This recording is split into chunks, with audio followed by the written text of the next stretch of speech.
Good morning morning everyone, नमस्कार। Dinesh Kumar, manoeuvre, Subodh, Ravi, Ravikesh, Ram बालक, सनी, जयप्रकाश, प्रशांत, जो जा रहे हैं। उम्मीद कर रहा हूँ बढ़िया फर्स्ट क्लास है आप और बढ़िया जो मौसम आगे चल रहा है बरसात का, इसका पूरा आनंदित होते हुए पढ़ाई वढ़ाई तो खैर चलिए उसमें चाहिए, लेकिन जीवन में पूर्ण आनंद आपके आया हुआ है। इस आशा के साथ आज क्लास करेंगे स्टार्ट। एक बार बताएंगे ऑडियो ठीक है, तुम चले आ गए? राधे राधे राधे, ओके है, ओके ठीक है। Good morning everyone, good morning. तो आज की क्लास में क्या करेंगे, जो आपको सैटेलाइट हमने बताया था कल की क्लास में थोड़ा सा हमने सैटेलाइट के बारे में कुछ बात की थी। आज दो तरह के सैटेलाइट को कंपेयर करेंगे, ठीक है, और फिर हम केपलर सोच पर केपलर के नियमों पर आएंगे, ठीक है। हाँ, नवनीत राज, अंश गुप्ता जी, प्रदीप कुमार, रोशन कुमार, रजनीश कुमार, बहुत ज्यादा गर्मी है, अच्छा जी। राजू सेन, सुधाकर गुप्ता, सुबोध, चंद्रपाल, प्रदीप, हेमेंद्र, मीना, चलो ठीक है, बहुत नाम हो गया। बड़ा गर्मी हमारे यहाँ जब हम छोटे थे तो हमारे बुजुर्ग कहा करते थे कि जिस एरिया पे लोग पापी लोग रहते हैं वहाँ पे बरसात नहीं होती है, बरसात कम होती है। और जहाँ धमाके लोग रहते हैं, धर्म को मानने वाले, वहाँ बरसाती बरसात। यहाँ देखो दिल्ली और आसपास के क्षेत्रों में कितने बड़े लोग रहते हैं, धार्मिक लोग रहते हैं दिल्ली में, बरसाती बरसात हो रही है, ठीक है। अब देखो उत्तराखंड में तो पूरे देवी देवताओं का वास है, वहाँ तो धर्म कितना चल रहा है, वहाँ तो बादल पड़ जा रहा है, इतनी बरसात हो रही है। वैसे सनी कुमार इस बारे में पता नहीं है, हम हमारी क्लास की बात कर रहे हैं ना। रांची, रोहित पासवान, अनुज सिंह, देखो आज हम क्लास में दो चीजों में कंपेयर करेंगे। बट एक्चुअली में क्या ना, मैं फिर भी ना बच्चों के कमेंट इतने एंटरटेन कर लेता हूँ, बाकी टीचर जो है वो नहीं करते हैं, तो आपको लगता है कि रिकॉर्डेड क्लास चल रही है, ऐसा नहीं है। Okay clear. तो क्या कि अपना फिर भी होता है कि शुरू में जैसे क्लास में आए तो थोड़ा सा कुछ नाम पढ़ते हैं और मेरे बीच में क्वेश्चन पूछने की काफी ज्यादा कुछ नाम हटा जाते हैं, 2% हम नहीं ले सकते। अब जिसका नाम नहीं लोगे तो उसको लगेगा भाई साहब हमारा नाम ले रहे हैं, मेरा कमेंट जा रहा है कि नहीं जा रहा, मैं लाइव हूं कि नहीं हूं, क्लास लाइव है कि नहीं है, उसको में सोल्व हो जाते हैं। बिहार में भी गुरुजी, बिहार में बोलिए, इधर में बोलिए, राम दुलार, बड़ा प्यारा सुंदर नाम है, इतने प्यारे नाम देखने को मिलते हैं ना, क्लास में मजा आता है। घर का नाम रखा होगा, कितना अभिभूत होकर रखा हुआ है ना, बच्चा को नाम के अनुरूप निकलना चाहिए ना। अब यहाँ पे एक नाम लिखेंगे, जियो स्टेशनरी सैटेलाइट, जियो स्टेशनरी सैटेलाइट, भू स्थिर उपग्रह, भू स्थिर उपग्रह। एक नाम लिखेंगे पोलर सैटेलाइट, ध्रुवीय उपग्रह, पोलर सैटेलाइट, ध्रुवीय उपग्रह, ठीक है। बट जब जियो स्टेशन सैटेलाइट है, इनका नाम पर नाम से पता चलेगा ये क्या है कि मैं वो उपग्रह हूं, वो सैटेलाइट हूं जो भूमि से देखने पर, वो उपग्रह है जो भूमि से देखने पर स्थिर दिखे, ठीक है। तो बहुत इजी क्वेश्चन डाले टेलीग्राम पर। अभी हम क्या करेंगे, अभी मेरी जो बुक है उसका बिल्कुल एंडिंग में चल रही है, प्रूफ रीडिंग। एक बार जब सारे करेक्शन हो जाएंगे ना तो अगले कुछ दिनों में कुछ क्वेश्चन जो है अपनी बुक्स वाली उठा करवा देंगे हम, है ना।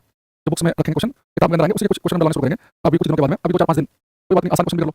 बीच में सारे काम करने पड़ते हैं, किसी बहुत टफ भी आते हैं, किसी बहुत आसान भी आते हैं, सब तरीके तैयार रहना चाहिए हमें, ठीक है। तो अब कमेंट वाली बंद करते हैं थोड़ी देर, फर्स्ट टाइम लाइव देख रहा है, कुमार कह रहा है पिछला करने के बाद बहुत बढ़िया। अब मैंने थोड़ी देर कमेंट हटा दिए वरना तो फिर पढ़ नहीं पाएंगे। 10 मिनट के बाद जब क्वेश्चन पूछेंगे तब ओपन करेंगे। बड़े भूस्व उपग्रह कि मैं वो उपग्रह हूं, मैं वो सैटेलाइट हूं जो भूमि से देखने पर स्थिर दिखेगा। नहीं अगर आपने मान लो छत पे टेलीस्कोप लगाया दूरदर्शी और क्या करना, एक आपने सैटेलाइट देखा तो ये सैटेलाइट आपको हमेशा एक ही जगह दिखेगा क्योंकि भूमि से स्थिर दिखता है। आप अगर बात करो कल तो आप कह रहे थे जो उपग्रह है वो धरती के चक्कर काटते हैं, धरती के चक्कर लगाते तो स्थिर दिख रहा है, तो ऐसा हो सकता है। आप मुझे बताओ मान लो दो ट्रेन हो और दोनों ट्रेनों की यात्री चाहिए कि हमेशा एक दूसरे की नजरों के सामने ही बने रहे, तो ऐसा कब संभव होता है? अगर ट्रेन को ट्रेन को चलिए, ये दो ट्रेन सेम डायरेक्शन में चलें, सेम स्पीड से चलें और एक साथ चले तो उनके अंदर क्या है, हमेशा एक दूसरे की नजरों के सामने रहेंगे। यानी कहने का मतलब ये कि जो काम पहली ट्रेन करे एग्जैक्ट वही काम दूसरी ट्रेन से भी करना है। अगर दोनों ट्रेन एक साथ चलेंगी एक ही स्पीड से एक ही तरफ को यात्री आमने सामने रहेंगे तो हमारा काम हो गया। हम सबको पता है कि अर्थ जो है अपने एक्सिस के अबाउट अपने अक्ष के परिधि से रोटेट करती है और एक चक्कर 24 घंटे पूरा कर लेती है। अब जो सैटेलाइट अर्थ के चक्कर काटेगा अर्थ के साथ साथ ही 24 घंटे में चक्कर पूरा करे, नहीं अर्थ के साथ साथ घूमे, अर्थ के रोटेशन की डायरेक्शन है वो है वेस्ट टू ईस्ट, पश्चिम से पूर्व की तरफ को, तो ये रोटेट कर रही है सैटेलाइट है, सैटेलाइट अर्थ के साथ साथ ही 24 घंटे में चक्कर पूरा करे पश्चिम से पूर्व की तरफ घूमते समय, तो ये हमेशा एक ही दिखेगा। जितना अर्थ आगे निकली उतना सैटेलाइट भी आगे निकला, तो ठीक हमें एक दिखेगा। तो भूस्व उपग्रह जो है इसके बारे में कई बातें पूछने का हमें, एक पूछना है इसके डायरेक्शन क्या होती है चक्कर लगाने की, तो बोलेंगे चक्कर काटता है वेस्ट टू ईस्ट में, पश्चिम से पूर्व, वेस्ट टू ईस्ट। दूसरा इसका टाइम पीरियड आवर काल कितना है, एक चक्कर कितने घंटे पूरा कर लेता है, इसका टाइम पीरियड होता है एक दिन यानी कि 24 घंटे, 24 आवर्स। तीसरा जो इंपॉर्टेंट है वो ये है जो बताता है हमें इसकी हाइट जमीन से कितनी होती है, इसकी हाइट होती है एग्जैक्ट हाइट पूछा तो 35,786 किलोमीटर, या कई बार कहता है कि लगभग कितनी होती है तो 36,000 किलोमीटर की। तो भूस्व उपग्रह वो उपग्रह है जो धरती से लगभग 36,000 किलोमीटर हाइट होता है, एग्जैक्ट बात करें तो 35,786 मैंने आपको बताया ना, ये पृथ्वी के सरफेस पर केंद्र से बताइए, ये सतह साइड है, ये एच सतह से। अब आपके सेंटर से पूछ लेना तो आपको 150 पड़ेगी 64 किलोमीटर। भाई ये तो हाइट कहां से है, पृथ्वी की सतह से कितना होता है 36,000 किलोमीटर। अब उसने कहा कि पृथ्वी के केंद्र से कितनी हाइट है सेंटर से, तो सेंटर से तो 64 किलोमीटर रेडियस में जाएगी, तो 36,000 प्लस 64 बन जाएगा, फिर तो कितना हो जाएगा 42,400 किलोमीटर बन जाएगा। तो ये सरफेस जनरल हाइट पूछता है, मैंने सरफेस लिखी है, तो हाइट इसकी मैं आपको देता हूं फ्रॉम सरफेस, सतह से इसकी जो हाइट है वो कितनी होती है, सतह से इसकी जो हाइट है, हाइट फ्रॉम सरफेस 35,786 किलोमीटर, जिसमें लगभग 36,000 किलोमीटर भी कह सकते हैं। अच्छा इसमें ऑर्बिटल स्पीड कितनी चक्कर काटेगा, तो इसकी ऑर्बिटल स्पीड कैसे होती है लगभग 3 किलोमीटर पर सेकंड। याद करो मैंने आपको बताया था कि अगर कोई सैटेलाइट ठीक अर्थ के ऊपर घुमाना है तो क्लास में तो उसकी ऑर्बिटल स्पीड 7.9 किलोमीटर पर सेकंड, अगर ठीक अर्थ के ऊपर घुमाना हो तो मैंने कहा आपको सैटेलाइट अर्थ को साइड होगा तो ऑर्बिटल स्पीड फॉर्मूला बताया मैंने कि 7.9 से कम कहीं काम चलेगा, उसकी हाइट 36,000 किलोमीटर की है, तो ये इसकी ऑर्बिटल स्पीड 3 किलोमीटर पर सेकंड है। तो अगर आपसे पूछे कि इसकी चक्कर कितने घंटे पूरा करता है 24 घंटे में, हाइट कितनी जमीन से 36,000 किलोमीटर की हाइट है, कक्षा चाल कितनी होती है लगभग 3 किलोमीटर पर सेकंड की, डायरेक्शन क्या वेस्ट टू ईस्ट की तरफ को है। कोई आपसे पूछे कि सैटेलाइट हम कुछ कैमरे फिट कर दें तो क्या कैमरे में अर्थ के हर हिस्से का फोटो खींच के भेज सकते हैं? नहीं, वो सैटेलाइट के साथ ही चल रहा है, ये पर्टिकुलर हिस्से पे फोकस कर सकता है, ये पूरी अर्थ की फोटो नहीं खींच सकता। तो यहाँ पे लिखेंगे it can not scan all अर्थ, ये पूरी पृथ्वी को स्कैन नहीं कर सकता है, it can not scan all अर्थ, ये है पूरी पृथ्वी को स्कैन नहीं कर सकता है, तो पूरी अर्थ को स्कैन नहीं करेगा, ठीक है। इसके अलावा इसका यूज है, यूजेस उपयोग, इसका यूज करते हैं, ये होता है कम्युनिकेशन सैटेलाइट, जो कम्युनिकेशन सैटेलाइट है दूरसंचार में यूज किए जाते हैं वो होते हैं जो स्टेशनरी, तो कम्युनिकेशन सैटेलाइट है। तो सारे पॉइंट्स में लिख लो, एक भी पॉइंट से फालतू नहीं है, और कम से कम आपको इसकी हाइट होनी चाहिए कि भू स्थिर उपग्रह धरती की सतह से 36,000 किलोमीटर की ऊंचाई पर होते हैं। ये चक्कर लगभग 24 घंटे में पूरा कर लेते हैं, पश्चिम से पूर्व की तरफ चक्कर लगाते हुए घूमते समय की ऑर्बिटल स्पीड 3 किलोमीटर पर सेकंड की होती है। ये पूरी आपकी फोटो नहीं खींच के भेज सकते, एकदम स्कैन नहीं कर सकते टोटली, ये पूरी धरती को स्कैन नहीं कर सकते। नहीं बबलू भाई इसके बाद फॉर्मूला में एंगल लिखा तुमने, एंगल नहीं हुआ बस ऊपर की तरफ हैंगर नहीं भी। अच्छा अब पोलर सैटेलाइट, तो पोलर सैटेलाइट जो है ये मैं आपको बता रहा कि पोलर सैटेलाइट कौन सा है, जो पोल को पास करते हुए घूमे, जो पोल को पास करते हुए घूमता है पोलर सैटेलाइट, ठीक है। इसकी डायरेक्शन होती है नॉर्थ पोल से साउथ पोल की तरफ को, north pole to south pole, ठीक। और एक स्टूडेंट के लिए ये वाला सैटेलाइट बढ़िया है, पोलर वाला पहले एक मार्क के लिए, क्योंकि बेटा इसकी ना तो आपको हाइट याद करनी ना आपको इसका टाइम पीरियड याद करना, इसमें आपको कुछ याद नहीं करना, क्यों याद करना, क्योंकि बेटा हाइट फिक्स नहीं होती। ये जो पोलर सैटेलाइट है ना ये पोलर लियो सैटेलाइट, लो अर्थ ऑर्बिट, यानी कि जो 2,400 किलोमीटर की ऊंचाई पे घूमते हैं। लियो कम हाइट वाले 400 से 2000 के बीच में। एक होता है मियो मिड अर्थ ऑर्बिट जिनकी हाइट 50 से 30,000 किलोमीटर के बीच में होती है। मियो सैटेलाइट तो इनमें अलग हाइट होगी, तो कोई जो कम हाइट होगा वो कम टाइम में चक्कर लगाएगा, हाइट होगा टाइम में चक्कर काटेगा, और अलग हाइट के लिए ऑर्बिटल स्पीड भी अलग बनेगी, ना हाइट याद करनी, ना टाइम याद करना, ऑर्बिटल स्पीड याद करनी। लेकिन हम इसमें काम कर सकते हैं। जैसे मान लो अगर इसमें एक स्पेशल केस ले लें कि if satellite is very close to earth surface, अगर सैटेलाइट जो है अर्थ की सतह के बहुत ही नजदीक हो, अगर उसका लगभग 0 मान लो, बिल्कुल लगभग 0 मान लो, फिर ऐसा सैटेलाइट होता है ना, उसे एक चक्कर पूरा करने में लगता है 84.6 मिनट, 84.6 मिनट टाइम लगेगा। और ऑर्बिटल स्पीड बताएगा हाइट लगभग 0 तो ऑर्बिटल स्पीड कितनी होती है 7.9 किलोमीटर पर सेकंड की। तो अगर सैटेलाइट ठीक करके ऊपर घुमा हो तो उसे एक चक्कर पूरा करने में 84.6 मिनट का समय लगेगा, लेकिन लगभग से 1.5 घंटे से थोड़ा सा कम समय में एक चक्कर पूरा कर लेगा। और कक्षा कितनी होगी 7.9 किलोमीटर पर सेकंड। और इनके खास बात क्या है, अगर मैं सैटेलाइट में कैमरा फिट कर दूं तो आपको पूरी धरती की फोटो खींच के दे सकते हैं हाई से के, जहां पे आपको मन करे। देखो इसमें होता क्या है, जैसे मान लो इसके लिए ये लेते हैं, देखो ये बड़ा अर्थ है, ये अर्थ से रोटेट पश्चिम से पूर्व ऐसे चलेगा ना, अर्थ पश्चिम से पूर्व की तरफ उस सैटेलाइट से घूमता है। अभी सैटेलाइट पहली बार फोटो खींच लेगा, लेकिन अर्थ आगे बढ़ रही है तो अगली बार 40 की फोटो खींच लेगा, अगली बार 42 की फोटो खींच लेगा। ये पूरी अर्थ को स्कैन कर सकता है, ये खास बात है इसकी। तो देखेंगे it can scan whole earth, ये पूरी अर्थ को स्कैन कर सकता है। It can scan whole earth, ये पूरी अर्थ को स्कैन कर सकता है। और ये पूरी अर्थ को स्कैन करके उसको यूज करेंगे मैपिंग में, नक्शे बनाने में, किसी भी क्षेत्र के आपको नक्शे बनाने हैं वहां का पूरा मैप चाहिए आपको, कैसे पहाड़ी कैसे नदी है क्या है, तो मैपिंग में यूज करते हैं। इसका यूज किया जाता है स्पाई जासूसी करने में, दूसरे कंट्री की जासूसी करनी हो उसमें यूज कर सकते हैं। ठीक है, तो पूरी अर्थ की फोटो भेज सकता है हमारे पास में, तो इसके सारे सारे पॉइंट लिख लेना है। हमने कहा आपको जो पूरा सैटेलाइट डायरेक्शन का दिशा हिंदी वालों को तो सुना होगा डायरेक्शन का कि नॉर्थ पोल से साउथ पोल, इतना हिंदी समझ रहे हो कि नॉर्थ से साउथ की उत्तरी ध्रुव से दक्षिण ध्रुव। तो मैंने कहा कि satellite very close to surface, अगर सैटेलाइट धरती की सतह के बहुत नजदीक है, बहुत नजदीक का मतलब है कि सैटेलाइट लगभग 0 है, तो एक चक्कर पूरा करने में 84.6 मिनट लगेंगे, उससे कक्षा चार्ज होगी 7.9 किलोमीटर पर सेकंड। ये पूरी अर्थ को स्कैन कर सकते हैं, ये खास बात है कि नक्शे बनाने में जासूसी में यूज किया जाता है। बाकी सारे जो पॉइंट है वो मैंने लिख दिए। अब आप चारों के बिंदु लिखकर डायरेक्शन को दिशा तो लिखते हैं भाई, दिशा क्या पश्चिम से पूर्व वेस्ट टू ईस्ट, इतना ईस्ट जो मैं बोलता हूं पश्चिम पूर्व वेस्ट ईस्ट। टाइम 24 घंटे, हाइट की सरफेस कितनी लिखा मैंने, हाइट फ्रॉम सरफेस साइड कितनी है 3586 और ये लगभग 36,000 ऑर्बिटल स्पीड 3 की पूरी अर्थ को स्कैन नहीं कर सकते हैं, कम्युनिकेशन सैटेलाइट है, ये कुछ पढ़ लेंगे। ठीक है, हम थोड़ा सा एक बार अभी जो कल मैं बात कर रहा था सुला जी की, वो कहते हैं इंटरनेशनल स्पेस स्टेशन, एक अलग से कर लेते हैं ISS international space station, international space station. अगर आपको पूछे कि इंटरनेशनल स्पेस स्टेशन है ये धरती से लगभग इसकी हाइट कितनी है 400 किलोमीटर की हाइट है, 400 किलोमीटर की हाइट पे है, और इसे एक चक्कर पूरा करने में कितना समय लगता है कोई बता सकता है? मोटा मोटा आइडिया कि इंटरनेशनल स्पेस स्टेशन एक चक्कर कितने समय पूरा करता है। स्टार्टिंग वाली सारी पोरो सैटेलाइट है। मेरा क्वेश्चन है कि इंटरनेशनल स्पेस स्टेशन एक चक्कर कितने समय पूरा कर लेता है? इंटरनेशनल स्पेस स्टेशन को एक चक्कर पूरा करने में कितना समय लगता है?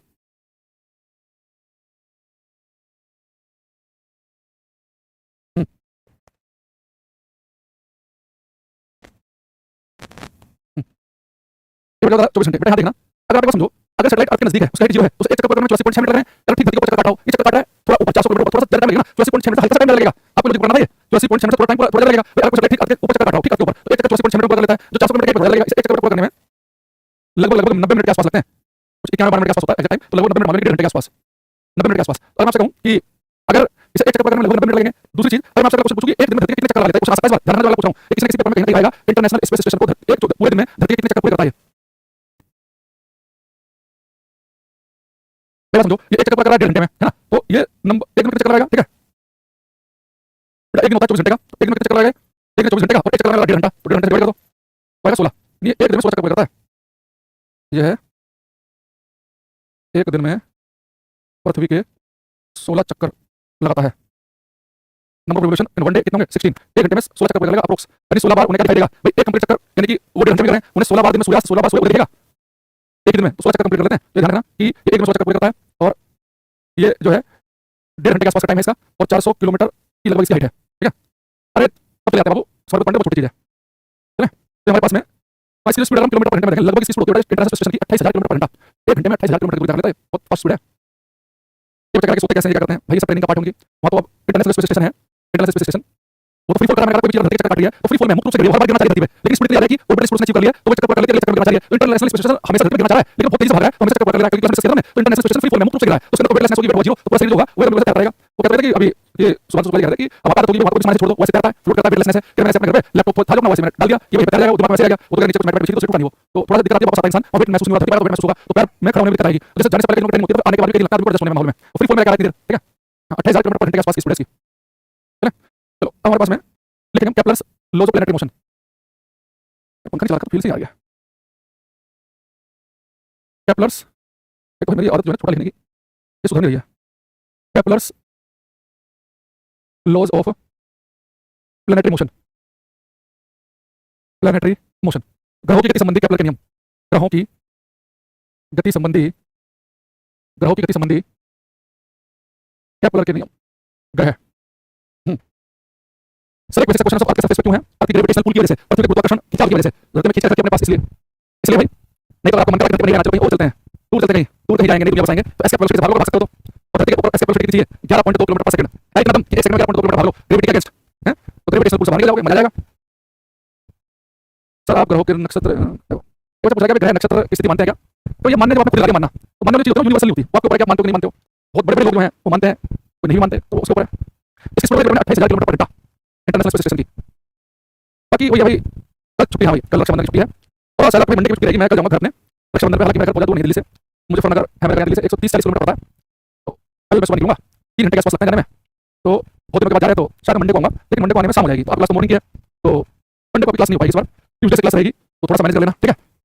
बाकी नक्षत्र ग्रह के बारे में मैं बड़ा अच्छा सुन रहा था कि जब जिस समय महाभारत का युद्ध चल रहा था उस समय ग्रहों की स्थिति ऐसी थी कि जो उनके राज ऋषि थे, जो पंडित थे, जो ब्राह्मण थे, उनके आगे उन्होंने कहा कि कौरवों की जीत होगी। परिणाम जो है वो नक्षत्र ग्रहों का ऐसा है कि कौरवों की जीत मिलेगी। 3 दिनों के राष्ट्र ने बोला कि भाई साहब यहाँ सेना खत्म हो रही है, तुम कौरव जीत जाएंगे। और परिणाम कहा था, मैंने नहीं कहा कि प्रोसेस में क्या होगा। ठीक है चलो देखते हैं। 5-6 दिन बाद बोला कि भाई साहब आधी सेना ने तुम कौरव जीतेंगे। जी ग्रहों की स्थिति बदल गई, कोई है जिसके कंट्रोल में सारे ग्रह नक्षत्र है, उसने सारी स्थिति बदल दिया, वो कोई नहीं बोला। तो ने बताया कि मतलब स्वयं कृष्ण है वो, अगर आप मानते हैं तो मानते, नहीं मानते तो नहीं मानते, उसमें क्या है। ग्रहों की गति संबंधी क्या नियम, 3 नियम के सामने दिए। अब आते हैं पहले नियम पे, फर्स्ट लॉ, इसे कहते हैं law of orbit. Law of orbit, कक्षा का नियम, कक्षा का नियम, ठीक है, लॉ ऑफ ऑर्बिट, ठीक है।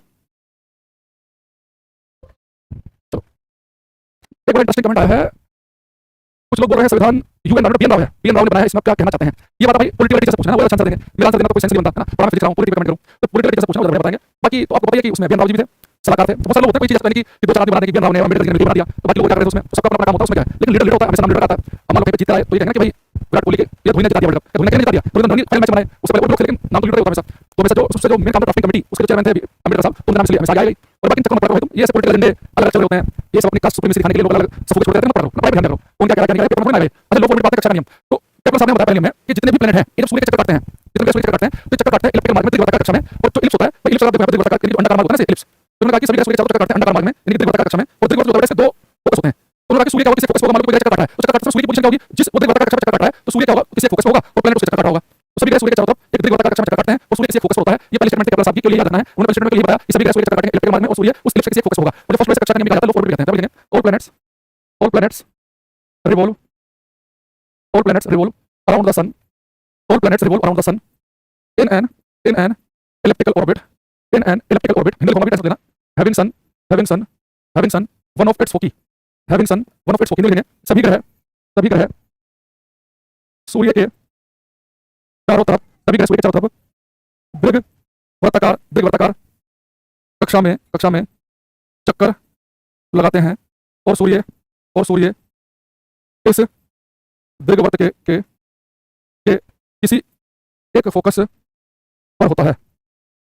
सभी ग्रह सूर्य के चारों तरफ दीर्घवृत्ताकार कक्षा में चक्कर लगाते हैं, और सूर्य इस दीर्घवृत्त के किसी एक फोकस होता है। ये पहले याद रखना, पेपर में ये किसी पेपर में से पूछा कि फर्स्ट लॉ को क्या कहा जाता है, बोले लॉ ऑफ ऑर्बिट, ठीक है। अब आते हैं सेकंड वाले पे। सेकंड वाला भाई इससे एक टाइप के क्वेश्चन बनते हैं, बोलते हैं लॉ ऑफ एरिया, ये कहा जाता है लॉ ऑफ एरियल स्पीड। इसे एसएससी पेपर में क्वेश्चन आया है, लॉ ऑफ एरियल स्पीड। क्षेत्रफल का नियम या क्षेत्रीय चाल का नियम, क्षेत्रफल का नियम या क्षेत्रीय चाल का नियम, ठीक है। चलो क्षेत्रफल का नियम या क्षेत्रीय चाल का नियम, आ जाओ। लॉ ऑफ एरिया या लॉ ऑफ एरियल स्पीड, तो क्या बताता है यहाँ देखना।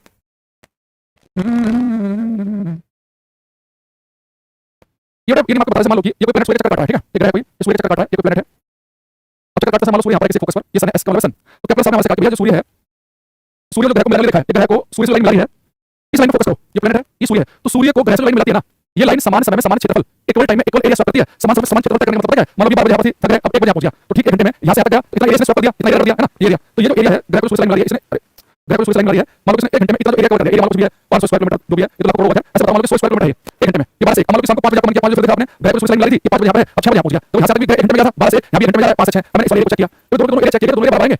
ग्रह को जो सूर्य से लाइन मिलाती है, ये लाइन समान समय समान क्षेत्रफल तय करती है, तो इस सेकंड में जितना किया, अगले सेकंड में दूसरे सेकंड में इक्वल टाइम लो, ये तो घंटे लो, कितना पहले घंटे में, अब घंटे में तो इसमें होता कैसे है, तो जब ग्रह जो है वो सूर्य से दूर है, यहाँ पे लाइन आपको मिल रही है, तो ग्रह सूर्य से दूर होता है ना, तो धीरे चलता है वो, तो स्पीड मुझे थोड़ा सा आगे बढ़ता है, ये लाइन लंबी है, ये वाला छोटा दिखेगा, लेकिन जब ग्रह सूर्य के नजदीक होता है तेज भागता है वो, तो क्या करेगा 1 घंटे बाद यहाँ पर जाएगा, ये लाइन छोटी है, ये वाला दिखेगा, ये बड़ा है, ये वाला छोटा दिखेगा, तो इक्वल एरिया आता है। तो सेकंड लोगों ने बताया कि ग्रह को सूर्य से मिलाने वाली लाइन समान समय में समान क्षेत्रफल तय करती है, इक्वल टाइम में इक्वल एरिया स्वैप करने का मतलब है, समान समय समान क्षेत्रफल तय करने का मतलब है इसकी क्षेत्रीय चाल, इसकी एरियल स्पीड कांस्टेंट रहती है। मैं आपसे कहूंगा 5 सेकंड बाद दूरी तक करो, तो आपकी लीनियर स्पीड रेखीय चाल समान रहेगी, समान समय समान क्षेत्रफल तय करो, क्षेत्रीय चाल समान रहेगी। तो सेकंड लिखेंगे आप द लाइन जॉइनिंग भाई ध्यान रखना, ये जॉइनिंग होता है, जॉइनिंग स्पेलिंग में सिंगल एन आता है, मतलब बहुत दिन तक मैं स्पेलिंग करता था जॉइनिंग की, मुझे पता है कि मैं लिखता था जॉइनिंग, तो दिमाग में कहां से एडिट बनाता है। और मैं भी याद है जब अपनी सरकारी नौकरी में जॉब करोगे ना, तो आप जो आपको डिपार्टमेंट मिलेगा उसमें जॉइनिंग देनी होती है, मान लो कि आप एडमिन में गए, तो जॉइनिंग देते हैं, मैं इस टाइम जॉइन कर रहा हूं फोरनून या आफ्टरनून, फोरनून का मतलब होता है FORE एंड ON, फोरनून होता है सुबह मॉर्निंग में, और फोरनून आफ्टरनून चलता है। तो मैंने अपने जॉइनिंग वाले में भी याद है, उसका मैंने स्कैन करके रखा है डॉक्यूमेंट, तो मैंने डबल नहीं रखा उसमें, मैंने ऐसे पहले मार देता हूं, ऐसा जॉइनिंग सही लोग की हो जाए, कई बार पता चलता है दिमाग में बैठ जाती है कुछ चीजें। The line joining planet to sun the line joining planet to sun sweeps out equal area. The line joining planet to sun sweeps out equal area in equal time. That is aerial speed. That is aerial speed of planet remains constant. Hindi लिखेंगे, ग्रह को सूर्य से मिलाने देखा, ग्रह को सूर्य से मिलाने वाली रेखा समान समय में समान क्षेत्रफल तय करती है, समान समय में समान क्षेत्रफल तय करती है, अर्थात ग्रह की क्षेत्रीय चाल समान होती है, अर्थात ग्रह की क्षेत्रीय चाल समान होती है, ग्रह को सूर्य से मिलाने रेखा समान समय में समान क्षेत्रफल तय करती है, अर्थात ग्रह की क्षेत्रीय चाल समान होती है। दूसरा क्या बताया था, एक ऐसे पेपर में क्वेश्चन आया, उसने कहा कि जब ग्रह सूर्य के नजदीक होते हैं, तो तेज भागते हैं, दूर होकर धीरे चलते हैं, ये बात किस नियम से पता चली केपलर के? उसने ये नहीं लिखा केपलर का नियम, दूसरा तीसरा लिखा है कि केपलर सेकंड लॉ का ये बात पता चली लो ऑफ एरिया से, क्षेत्रफल के नियम से, ये लो ऑफ एरिया क्षेत्रीय चाल के नियम से, कोई ऐसा क्वेश्चन बनाया था। तो आपको ये पता चली पहले को क्या कहते हैं, लो ऑफ ऑर्बिट कक्षा का नियम, दूसरा क्षेत्रीय चाल का नियम। तो ग्रह नजदीक भागने दूर होकर धीरे चलने की बात में केपलर सेकंड लॉ यानी कि लो ऑफ एरिया से पता चली। यहां पे लिखेंगे planets move fast when they are close to sun and move slow when they are far from sun. Hindi लिखेंगे, ग्रह जब सूर्य के नजदीक होते हैं तो तेज चलते हैं, ग्रह जब सूर्य के नजदीक होते हैं तो तेज चलते हैं और दूर होते हैं तो धीरे चलते हैं। Planets move fast when they are close to sun and move slow when they are far from sun. ठीक है, तो ग्रह सूर्य के नजदीक होते हैं तो तेज चलते हैं और दूर होते हैं तो धीरे चलते हैं। ये बात भी हमें कैसे पता चली है, केपलर के सेकंड लॉ से। ठीक है, हम इसमें एक चीज जो है बहुत ही काम की, बहुत इंपॉर्टेंट है, ये मैं आपको जब अभी ये चैप्टर खत्म होते रोटेशनल मोशन के बारे में बताऊंगा, घूर्णन गति के बारे में। तो आप एक चीज पढ़ेंगे, एक क्वेश्चन आता है कि केपलर का सेकंड लॉ है वो किस नियम का उदाहरण है, किस नियम पर आधारित है? तो केपलर सेकंड लॉ है ना, ये एंगुलर मोमेंटम कंजर्वेशन का उदाहरण है, कोणीय संवेग संरक्षण का। देखो अगर उसको सीधे चले सीधी, उसके पास होता है लीनियर मोमेंटम, रेखीय संवेग, जैसे भागा सीधे में mass into velocity linear momentum, लेकिन उसको घूमी होती है ना, तो घूमी उसके पास होता है एंगुलर मोमेंटम कोणीय संवेग। इसका फॉर्मूला क्या है, कैसे बताई जाएंगी? तो केपलर सेकंड लॉ जो है एंगुलर मोमेंटम कंजर्वेशन का एग्जांपल है। ये जो प्लैनेट सूर्य से काटा होता है उसका एंगुलर मोमेंटम कांस्टेंट रहता है, कोणीय संवेग नहीं बदलता उसका। ये क्या होता है एंगुलर मोमेंटम वगैरह सब बताएंगे, स्टूडेंट्स मत लेना। तब लिखने के लिए Kepler second law is an example of law of conservation of angular momentum. Kepler का दूसरा नियम कोणीय संवेग संरक्षण के नियम का उदाहरण है। केपलर का दूसरा नियम कोणीय संवेग संरक्षण के नियम का उदाहरण है। Kepler second law is an example of, ठीक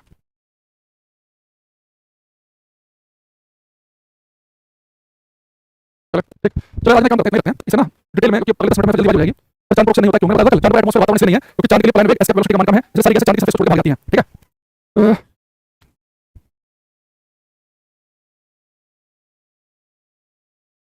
ठीक है, मेरे समय करने का मौका देना। अच्छा चलो ठीक है भाई, मैं तो जवाब दूसरे को लेंगे, मंडे को छुट्टी रहेगी। ठीक है, आज लेते हैं, thank you, bye, take care everyone.